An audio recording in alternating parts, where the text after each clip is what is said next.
Hey everybody, it is Wednesday, December 11th. You're listening to the Mo News Podcast. I'm Moshe Nunu. And I'm Jill Wagner. This is the place where we bring you just the facts. And we read all the news and read between the lines so you don't have to on this December 11th, which I read here, Jill, is National Stretching Day, National Tango Day, and National Have a Bagel Day. You into any of those? I'm into all three, I think. Maybe not the tango, but certainly stretching and eating bagels. Stretching, key. They've opened up some shops. I don't know in how many cities you have this across America.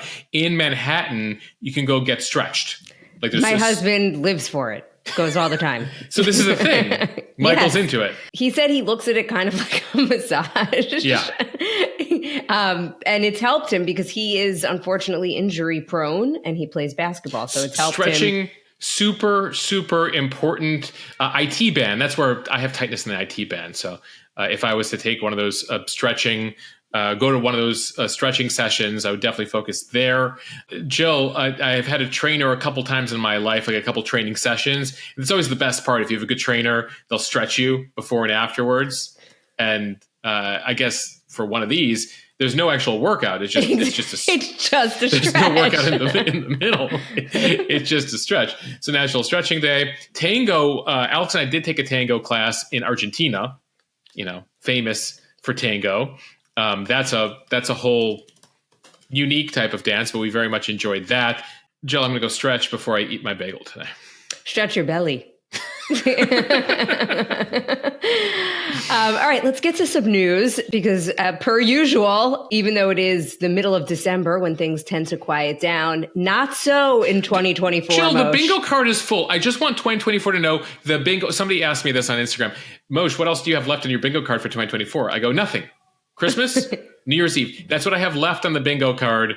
But the news gods, well, they have other plans. All right, let's get to the headlines here. The man suspected of killing United Healthcare CEO Brian Thompson fights extradition to New York. What he shouted at reporters while walking into court on Tuesday. Plus what you need to know about ghost guns, like the suspect allegedly used to shoot Thompson.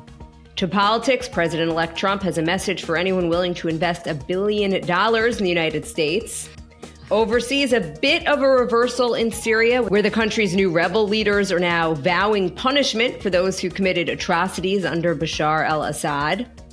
Meanwhile, Israel says it's in the midst of destroying what is left of the Syrian military to prevent the new Syrian leaders from using it on Israel. Back here in the U.S., a rare December wildfire in Malibu.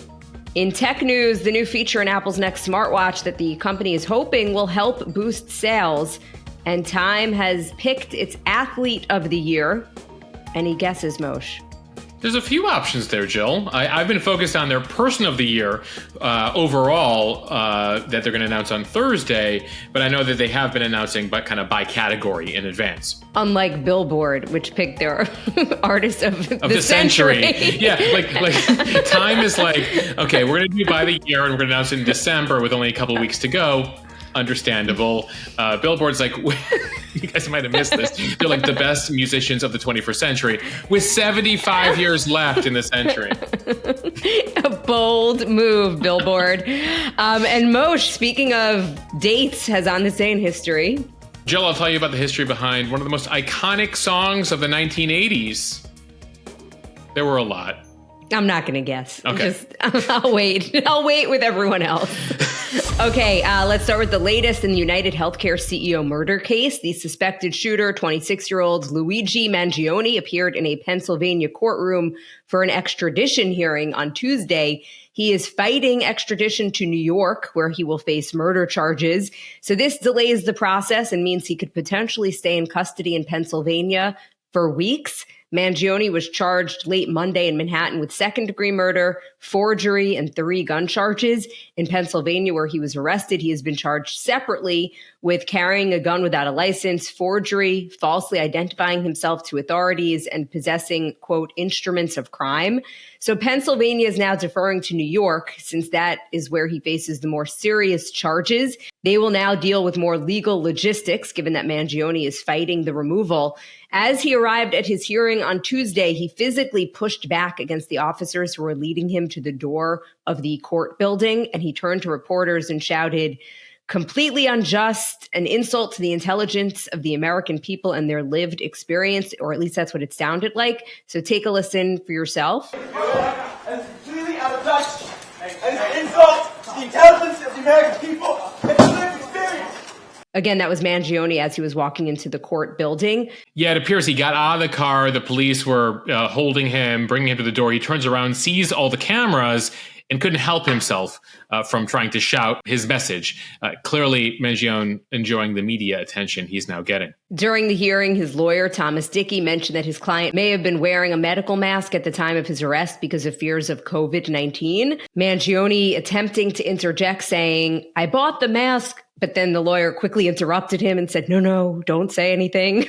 You have a right to remain silent. A right, silent, Luigi. After the hearing, police led him out of the courtroom in handcuffs and took him back to a state prison. He was found at the McDonald's a couple of days ago with a 260-word manifesto explaining his motive for the shooting. According to a copy published by several media outlets, he saw the killing of Brian Thompson as a direct challenge to the healthcare industry's corruption and power games.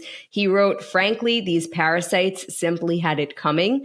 An NYPD analysis of the manifesto said the suspect likely views himself as a hero of sorts who has finally decided to act upon such injustices. And the police are also expressing concern that others might see him as a martyr and an example to follow. Yeah, that's a major concern here. Jill, we've been talking about it on this podcast, and I've been hearing, from some people on Instagram who are like, this guy is a hero, and I've pushed back on them.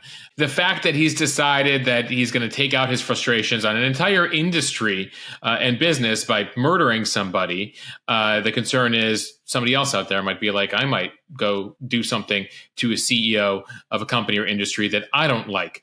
More on that manifesto. Really less a manifesto, Jill, more a one page or less than 300 words here. We should note, we mentioned that Mangione looked up to the Unabomber. More on that manifesto, or really we should call it a one page or it's less than 300 words here. We have mentioned that the alleged shooter here was a big fan of the Unabomber, the guy who killed several people, injured dozens by sending bombs to, among other things, CEOs in the 80s and 90s.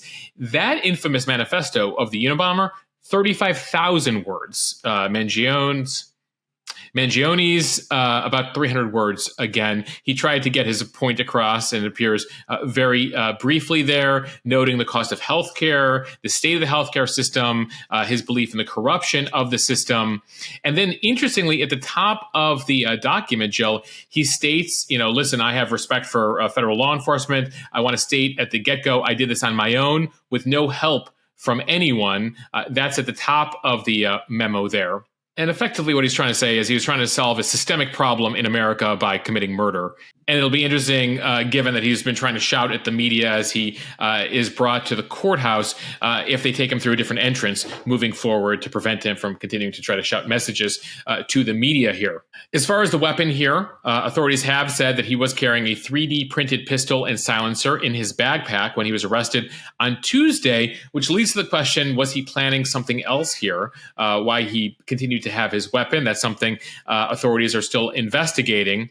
Now, when it comes to a 3D printed gun, the plastic part can be printed, the rest of it purchased. So it looks like this is sort of a combination. That's the nature of many of these ghost guns that can be assembled using kits that, again, are partially printed using 3D printers. Typically takes an hour or two and a couple $100s to print those parts of the gun. Doing that makes it much more difficult to trace a weapon.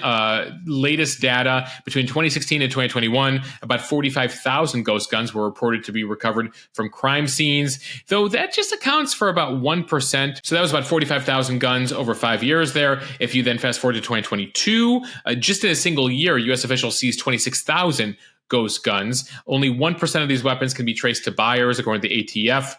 And then federal rules took effect back in 2022 that made ghost guns subject to the same regulations as traditional firearms. The Supreme Court is currently reviewing that. The issue is, though, again, that you can make parts of these guns at home. And so that makes it very difficult. And so local, state, and federal officials have been discussing what more needs to be done. Back to the accused shooter here, we continue to learn more about him. He was living in Hawaii, as we've told you, until recently. And some people who lived with him have been talking about that experience, noting that he was very open about a major back injury that he had that was extremely painful to his vertebrae. It might have been surfing related, but it led him to have some major physical limitations in the last couple of years, a lot of medical care, and apparently the injury was so significant, it made him unable to be intimate with a woman. And so it led to a lot of frustration on his part and anger on his part, according to some of the people who were talking to him. He was seeing multiple doctors. And it appears to be just a downward trajectory, Jill, especially in the last 18 months. He stopped speaking to friends and family. And we learned yesterday that his mother went so far as to file a missing persons report for him in San Francisco, where apparently he was for a time. She filed that report mid-November, just a couple weeks before he allegedly then went on to murder the United Healthcare CEO in New York. All right, time for the speed read, starting with politics from Axios. President-elect Trump on Tuesday promised an expedited pathway to environmental permits and project approvals for anyone investing $1 billion in the United States. It isn't clear who would be eligible or what kind of projects would be eligible or how the federal government would do away with the usual regulatory hurdles.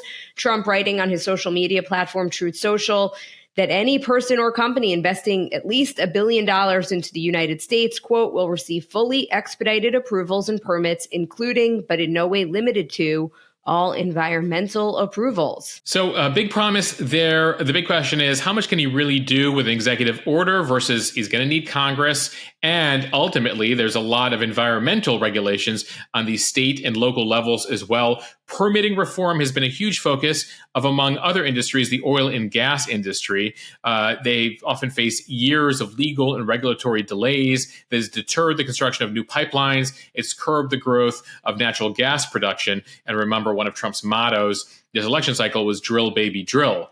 The same issue is a primary concern for electricity generators and tech companies because of AI. As we talk about AI, one of the big things it's going to require is more power.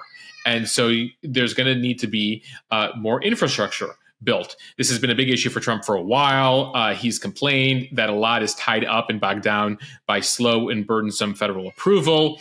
And what's interesting here, Jill, is this is both relevant to dirty energy and clean energy, whether it's oil and gas, but also solar power and some of the kind of new grids that we're going to need. In fact, some of the benefits of Biden's Inflation Reduction Act were blunted by some of these regulatory hurdles when it comes to wind, solar, and other emission-free power here. And we've told you about some of the people that Trump's appointed already. This is a big deal for them. Lee Zeldin, former New York congressman, he's going to run the EPA. Doug Burgum, North Dakota governor, running Interior. Former oil exec Chris Wright, running Energy. And so for all of them, a big deal is cutting through the tape here and approving things more quickly. Congress has tried to get involved here. Joe Manchin, John Barrasso, Joe Manchin, who's with the Democrats, John Barrasso with Republicans. They tried to work on something this summer, but environmental advocates said it made way too many concessions to the oil and gas industries. And given some of the slim margins the Republicans have in the House and Senate, again, unclear how much will get done through Congress, but big promises there by President-elect Trump. From the New York Times, an update on the transfer of power in Syria after rebel groups overthrew 5 decades of the Assad family dictatorship and are now taking over the government. The rebel coalition in power is now saying that they will punish senior leaders who served in the previous government. The group's leader, who we have been calling Abu Muhammad al-Jalani, but who has now dropped this alias for his birth name, Ahmed al-Shara. Yeah, in case you hear al-Shara, Jalani, same person, sort of like Diddy and Sean Combs. Prince or a symbol. Symbol. Yes, exactly. So al-Shara, al-Jalani. Al-Shara posting a statement on Telegram saying, "We will not relent in holding accountable the criminals, murderers, and security and military officers involved in torturing the Syrian people." He didn't give any details on how exactly they would do that or how far that would extend. It comes just days after he said that he would provide full amnesty for fighters who supported Assad and fought against him and the other rebels throughout Syria's 13-year civil war. But he is now clarifying in his post that this amnesty would not extend to senior officials in the Assad regime. So this is what we've been watching for, is ultimately what they say and what they'll do. So al-Shara, aka al-Jalani here, has been trying to come off as a moderate. He's taken off some of his religious attire. He's tried to put on a blazer at times, trying to sell himself to Western media as a moderate, softer, kinder type of Islamist rebel. And so he did say, listen, we're going to lead all Syrians. But then now he said, well, it depends on how senior you were in the Assad regime. I will exact retribution on my enemies at a certain level here and achieve justice. Unclear how they will achieve justice here. There are a lot of videos circulating. We're trying to confirm here about not much of a trial happening when they identify certain people. We've mentioned this, whether it was the Iranian Revolution of more than 40 years ago that led to the Islamic regime, or the case of the Taliban. Again, the rhetoric versus what they actually do while in power, how they seek to consolidate power. Given Jalani here had a coalition of groups with him, and each of them, now that they have power and are sitting there in the capital, have different agenda items, priority items they would like to tick off. Another update from the area, Israel said it destroyed Syria's navy in a series of airstrikes Monday night into Tuesday. There were photos and videos of sunken ships at a port on the northeastern coast of Syria. Israel has vowed to eliminate any weapons, stockpiles, missile capabilities, and military facilities that could threaten the Israeli people. It has said that the airstrikes have been aimed at 320 strategic targets, and the IDF called the latest round of airstrikes a great success. Yeah, there's a lot of explosions right now. They're striking warehouses, ammunition facilities, airports, air defense systems, research centers across Syria, including over the weekend, chemical weapons facilities and various radar stations. Right now, the estimate from the Israelis is that they've destroyed more than 70% of the former Assad regime's military capabilities.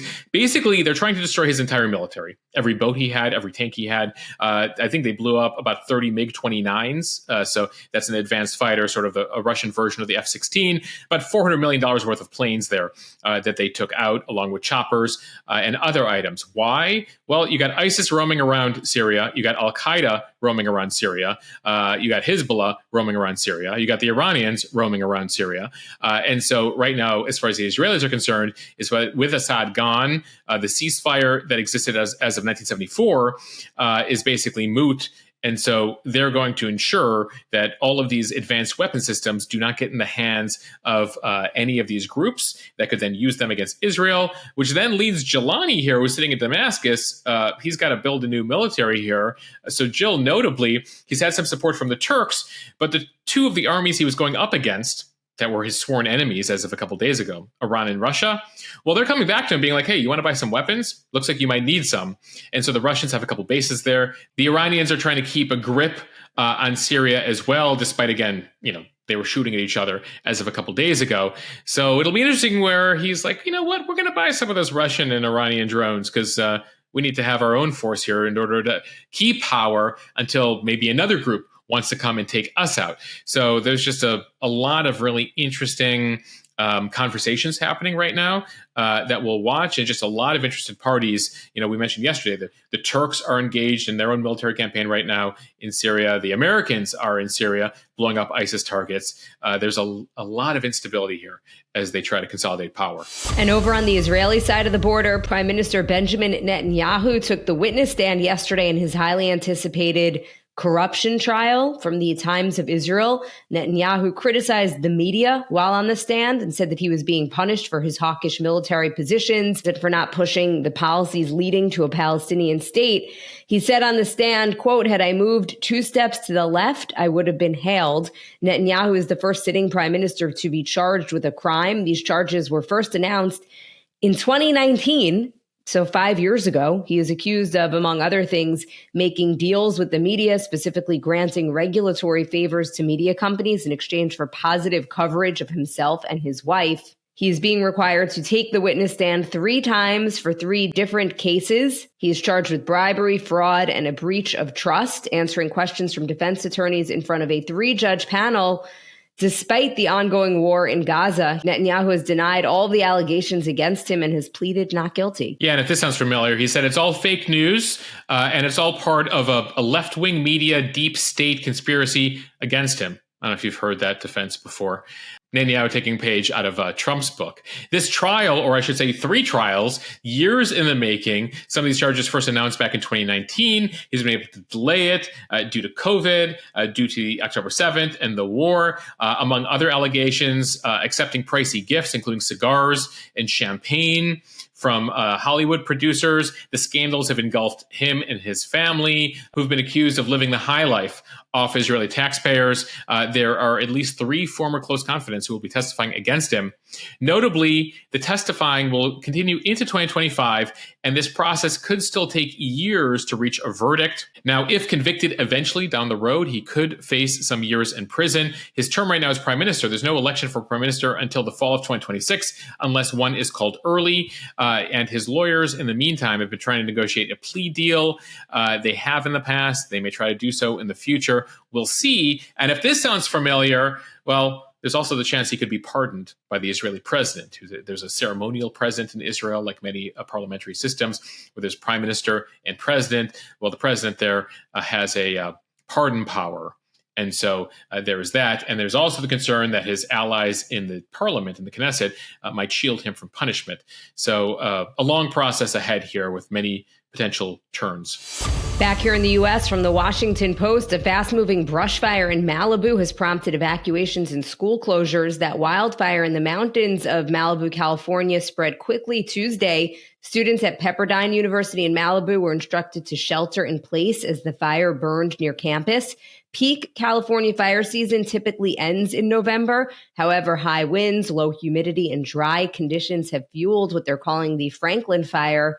It started late Monday, and by Tuesday afternoon, it had grown to 2,600 acres. Yeah, nearly 1,000 firefighters working on this. Officials over at Pepperdine initially shut down all operations and advised 800 students to shelter in place as the fires were seen from as close as the dorms and the library. We posted some video over on our Instagram page. If you're wondering why the school would have students stay on campus as opposed to evacuate, it's actually the standard during fire events because the university has fire-resistant buildings. Conditions did start to improve yesterday. The cause of the fire here is still being investigated. There are no reports of injuries so far. To tech news from Bloomberg, Apple plans to bring satellite connections to its smartwatch in 2025. It's also ramping up work on a blood pressure feature, looking to entice hikers and health-conscious consumers into upgrading their devices. So the satellite capability is slated to come to next year's Apple Watch Ultra, which is their top-of-the-line model. The technology will let users send off-the-grid text messages through Globalstar's fleet of satellites if they don't have cellular or Wi-Fi connection. The other feature monitors whether Apple Watch users have high blood pressure, and that could also be here by 2025, potentially. The tech would extend one of Apple's biggest efforts under CEO Tim Cook, which is to bolster the health and safety features of its products. The company is increasingly marketing its watch and phone as life-saving devices, so the latest capabilities would strengthen that case. So Apple first launched satellite communications features with the iPhone 14 a couple of years ago. You might notice it if you're in a really rural area with no connection, that it goes to that little satellite logo in the top right corner. As of now, it lets users stay in contact with emergency services while off the grid. It was expanded last year to allow for contact with roadside assistance providers. And then they upgraded the feature again this year to let people use it to text anyone via iMessage. But that meant that hikers and outdoor enthusiasts, but the fact that it was only on the phone and not on the watch meant that, you know, if you were hiking in some area, you still had to carry your phone with you to use that technology. Now, you will only need your watch, and the Apple Watch Ultra would be the first mainstream smartwatch with satellite abilities, at least ones that we know about. I feel like the folks at the CIA or the military, they might have that at this point. I hope so, right? Yeah, you would you would think so. I feel like James Bond in the 60s had that technology in the film.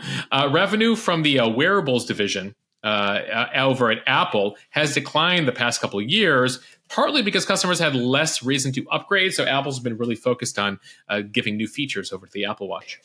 And finally, from Time, Caitlin Clark has been named their Athlete of the Year. She helped draw crowds to arenas around the country and drive up viewership numbers in her final year of college and then in her rookie year in the WNBA. Clark is 22 years old. She's helped continue the growing popularity of the WNBA and women's college basketball, wowing fans with her long-range shots and crisp passing.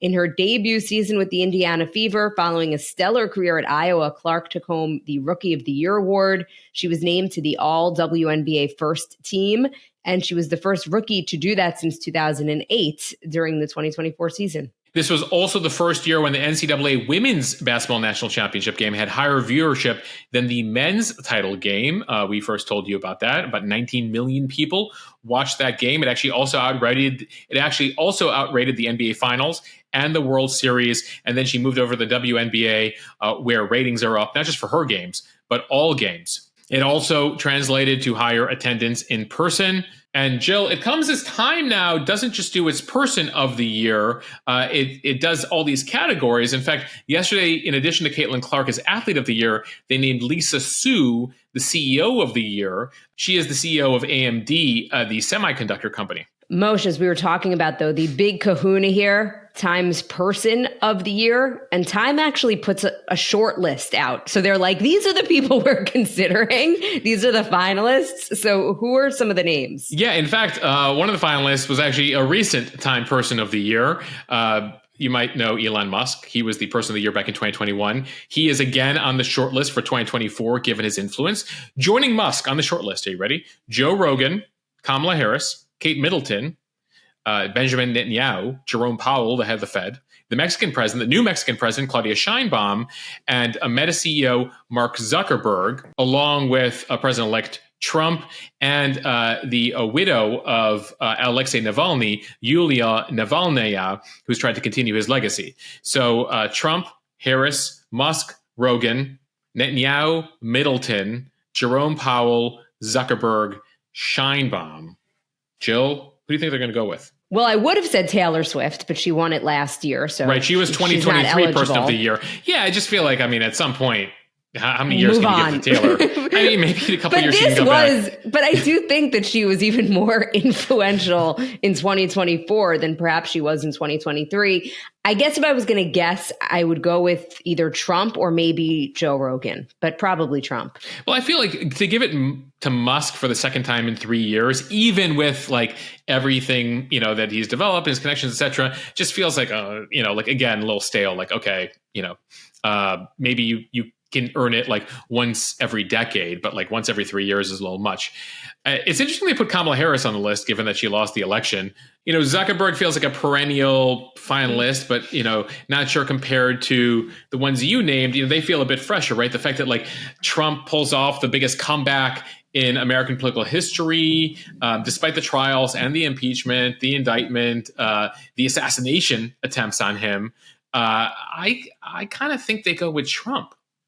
But you could make the argument for Rogan, given sort of the emergence of new media, that they could go with that sort of angle of attack this year. Right. In terms of Zuckerberg, it's like, why 2024 and not any of the other years? You could almost sooner make the argument for Sam Altman, who's been so involved with AI and people in the AI front, because that feels like if you're going to go with a name from the tech world, that's what you would do. They've introduced the AI on the Instagram, Jill, on the Instagram search. Yes, I know, and it's very annoying if you ask me. we know we have a lot of Meta folks who listen to us. We have suggestions. No, it doesn't. You don't have to love it. We have feedback for all you guys on the AI functionality over on Instagram. Anyway, we will find out early Thursday morning on the Today Show who Time went with this year. Now time for On This Day in History, where we sometimes recount some of the people who were Time Person of the Year. Jill, interestingly, this is one of them, or related to one. On this day in 1936, Edward VIII becomes the only British monarch to voluntarily abdicate the throne after failing to get acceptance to marry an American divorcee Wallace Simpson. So his abdication was formally approved on this day. It's one of the reasons the Windsors take over and we go to Queen Elizabeth's father, then Queen Elizabeth, and now King Charles, because Queen Elizabeth's uncle decided to abdicate for Wallace Simpson, who, it turns out, was the Time Person of the Year in 1936.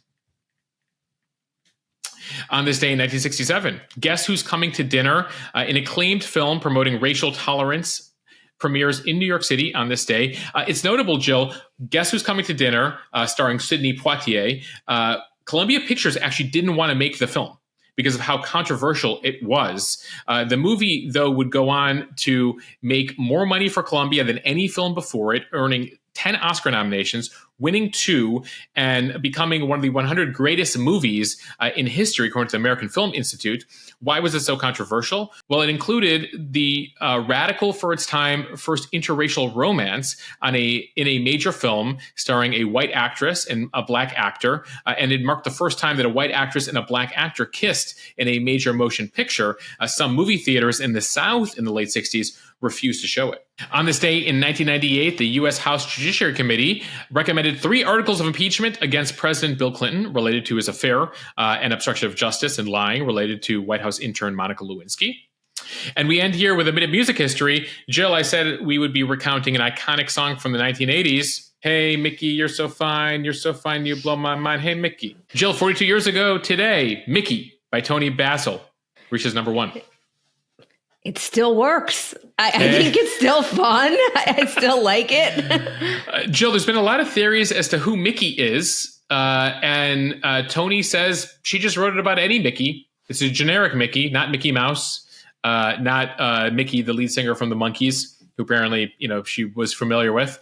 Mickey is just a generic Mickey.